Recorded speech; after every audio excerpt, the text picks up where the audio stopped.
going on, family? Hey, sis. Now, I know the first reaction is why the hell is Maya so close to the phone right now? So, hope you're having a fabulous Tuesday. My brother is behind me trying to reconnect our internet because our the puppy of the house decided she was going to eat through the internet cord that attaches to our cable, and so we lost Oh, that's how life is with a puppy. But I hope y'all are having a great there he is. Hope y'all are having a great day. This is Mylan, founder of Womb Women Owned Minority Businesses, and this is my day 7 of 31 live days of December. So normally I am not on my phone. This is kind of weird. So we have like this narrow picture here, but you gotta do what you gotta do. Entrepreneurs, you gotta do what you gotta do. You gotta have that backup. You just gotta keep it rolling. I'm really this whole week. That really this is now day 7, so it's been a week where I've been going live, and I can't look. I'm telling y'all right now, if you are nervous about going live, um, it's you just have to do it, right? I guess anything that you are just learning how to do is going to be uncomfortable. And it's not like I'm just learning how to go live, but I just really I stepped back for a while, and because I was not feeling comfortable, and I said, you know what, I gotta force myself to do it. So here I am forcing myself.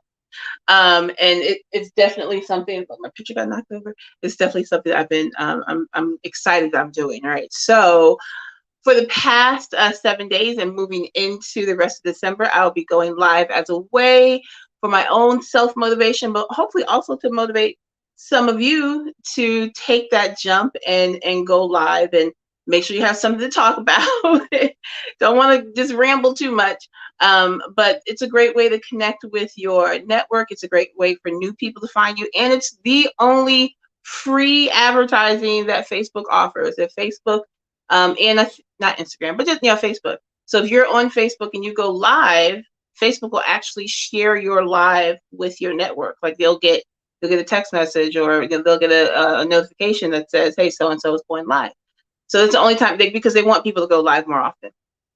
So that is something that you should definitely take advantage of. And so I am, for those of you who don't know, I am the founder of Womb Women Owned Minority Businesses, and we're a business networking and empowerment organization for women entrepreneurs of color. And look, let me tell y'all something. These sisters out here right now are killing the game. So if you are an actual Womb Women Owned Minority business, give yourself a pat on the back, because y'all are for real out here y'all just really just, I don't know. I'm just so proud every time I hear about all of the things you have going on in your businesses. And we are really just here to help promote you, to help make sure you're meeting the right people, connecting with the right people, and those connections will help you become more profitable in your business. Okay. So we are in the middle of a challenge. Okay. Excuse me. Oh, what a crazy day. We're in the middle of a challenge. And so we're doing our 5, 4, 3, 2, 1 challenge this week. And what I love about this particular challenge is we really get a chance to get into the work. So sometimes we'll do challenges that are more instructional, where I'm teaching you a new strategy and then having you go out and try the strategy. But this week is a productivity challenge. It is all about getting your work done. All right, getting the work done. So let me see if I can share with y'all. I think I have it somewhere. I probably do. I thought I uploaded it. Let's see. I have so many things. Oh, I do. All right. So I'm going to turn off my camera for a second. And no, I gotta remove myself. Ooh, here, let's do this. So let me show you what the challenge is very quickly, if I can learn how to do this. This is interesting from my phone. I'm just letting y'all know this. A little different than I'm used to. So take a look at our challenge.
Okay.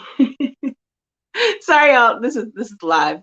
Yeah, we're learning. This is why I am making myself go live all month so I can really make sure I understand how to do this. I didn't know how to add myself back to the screen from my phone. I got it on my computer, but now I know how to do it. But anyway, so that's our challenge. 5 days, Monday through Friday this week. Thank you, Mickey. I knew I was going. I just couldn't get back. So 5 days this week, we're doing 5 different things. You're doing 5 sale calls, 4 follow-up calls, 3 new connections, 2 posts on your primary platform, and you're reading a book. All right. So I think I need to tweak this a little bit. Now, this is for those who are a little bit nervous about having to read for an hour. I know I was a high school English teacher. I know y'all don't want to read for a whole hour. It's okay. I want you to try it.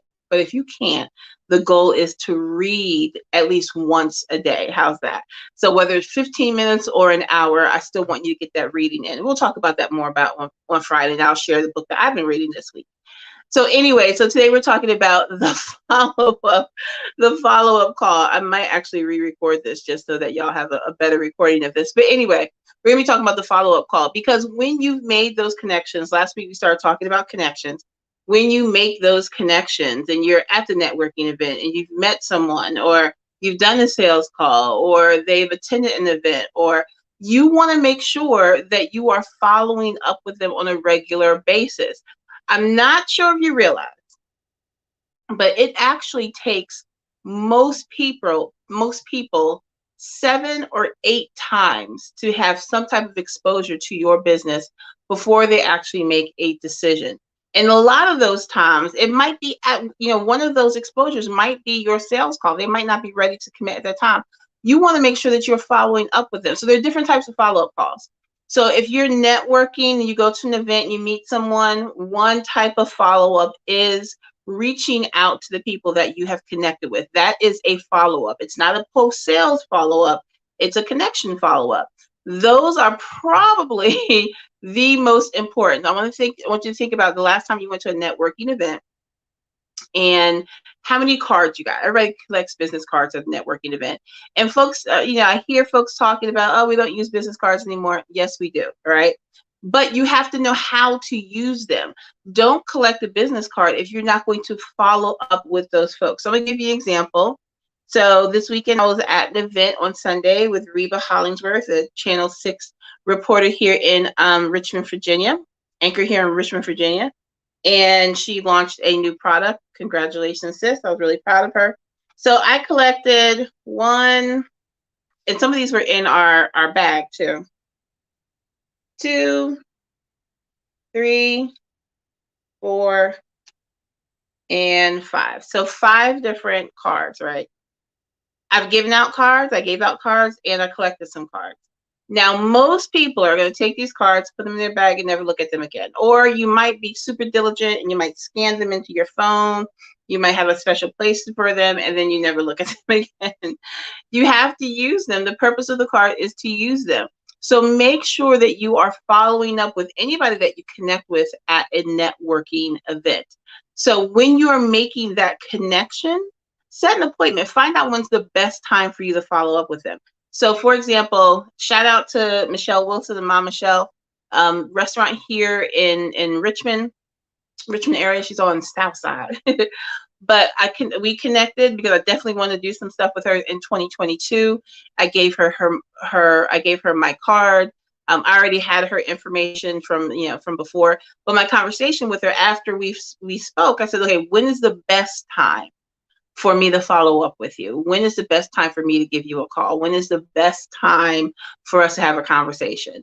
And so, we discussed what's a good time, whether it's an email or phone call. And then you have to make sure that you do that. So this is really where the business card gets really powerful. So let's say I've made a connection. I have their card, right? Don't just throw it away. Take the card and write on the back of it. If you can write on it, write on your card, follow up on Tuesday, 9 a.m. email. Follow up on Monday, 11 a.m. phone call, text message.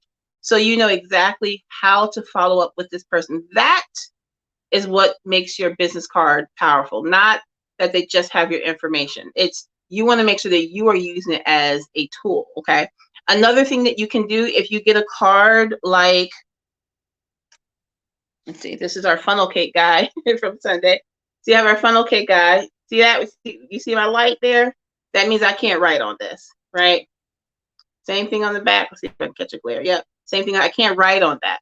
So you want to make sure if you're getting a card like this, take a picture of it in your phone, or take a picture of it and then add a caption or add a note to it so that you know when to follow up with this person, or create a calendar event and upload the picture of your the card as well. And so that you're putting that information in. Then you make that follow-up call. All right. Now, the follow-up call, again, you're not throwing up your business on them, but it's already going to be a business call. So this is a little different than when you're first connecting with someone and, you don't want to, give them your whole business spiel. But in that follow-up call, now we're looking at building that relationship, making that connection stronger. Just because you network with someone does not mean you have a connection.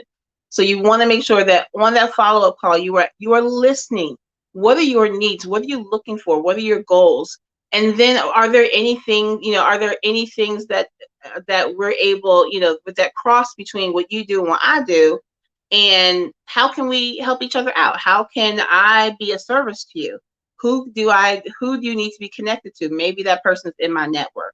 So you want to make sure that follow-up call, it is not about making the sale. The follow-up call is about extending yourself to this person so that they realize that this is an authentic relationship that's building. All right. You want to make sure that you are creating value. If you're not creating that, and it has to be sincere. Don't ask for a connection and then you're not actually going to follow through. That is just ugh. You want it to be sincere. You really, if you're anyone that you're connecting with, anyone that you're following up, you're having these calls with, you want to make sure that they understand that you actually do want to help, right? Because that creates, again, that's going to create that value for you for that relationship.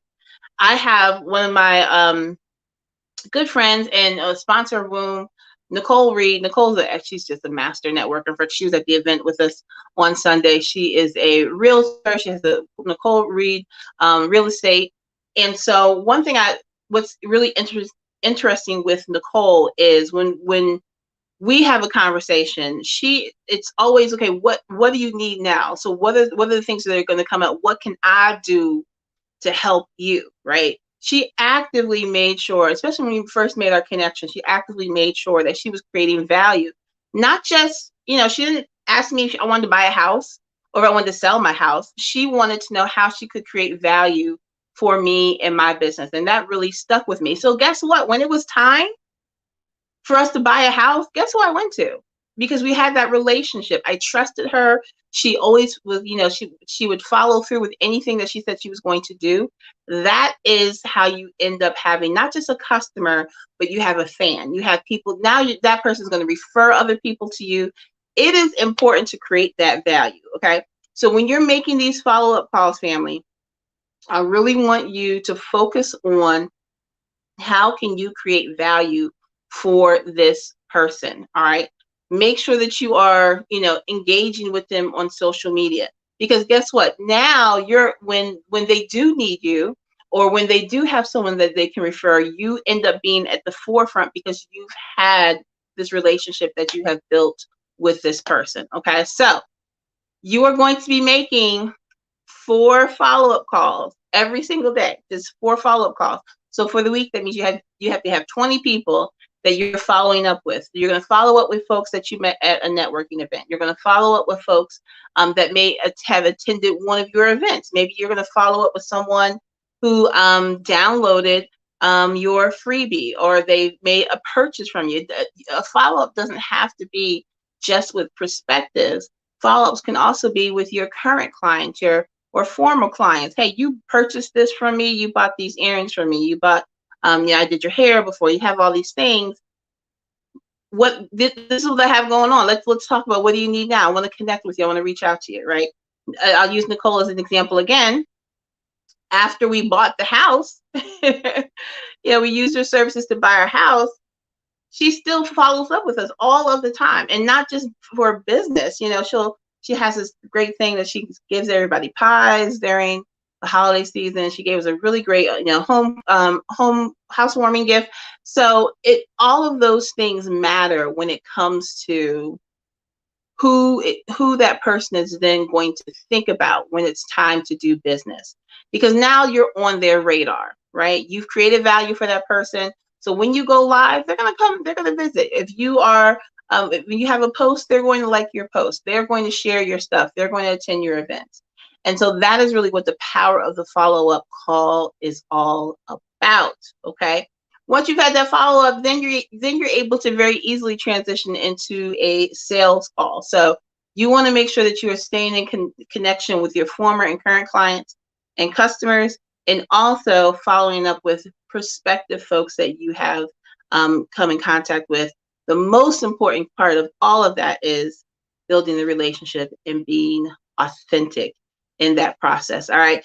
I hope you guys had a great time with me today. Thank you for whether you're watching this live or you're watching this in the replay. I appreciate you. If you're interested in learning more about Womb and what our organization does, go to wombbiz.org/about. If you want to go ahead and just like Maya, I've been trying to get into this tribe for a minute. bit.ly/womb members will get you to our application. And if you are not a member of our free Facebook group, the Womb Network, please make sure that you join. Go to Facebook and just go to the search bar and type in the Womb Network. Or you can go to facebook.com/groups/the Womb Network. Come on in. We're having a great time. I thank y'all for joining me today. It is absolutely, a learning process, which I absolutely love. Every day is new when it comes to being an entrepreneur. So thanks for hanging out with me. And I will see you tomorrow at 2:00. Hopefully the puppy will not chew through another wire. In the meantime, of course, as always, remember there's nothing more powerful than the counsel of women. So go grab your sisters and go get that ish done. This is your girl, Maya. I will see you tomorrow. Bye.